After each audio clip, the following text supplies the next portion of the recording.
na nga nila ito. May lalabang may Glurge. Oy, buhay pa. Nabuhay siya. Pero doon sa may likuran, may 1v1. Sa likod. Nice one! Si Kais will go down. Atrasan ng SRG. Isa na namang patunay na sa 1v1 with a great one, pre. Isa lang ang nasutuktok ng junglers at si Carl TZ iyon. Si Kais hindi mo pa oras and Carl TZ will secure the Lord for Team Liquid Philippines. Men, hindi umubra yung Sky Prince. Hindi talaga lumipad, Ay, kaso, pero si Sanford ang Sanford. nalipad.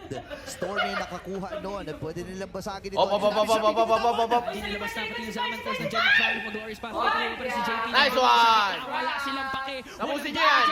Tapusin niyo yan, boys! Immortality's Pop Yums is the next target to fall Tapusin down. niyo yan, boys! Sa kamay ni Sanji. May minions ngayon ng SRGOG. Innocent to, innocent. Siya, Stormy na lamang. Ano, tatlo na sila, tatlo na. Si Kais. Sayang. Malaking problema ang Red Giant sa gitna.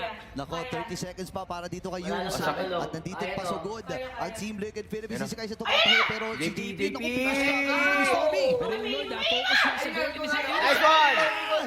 Lock me! Lock! Nice one!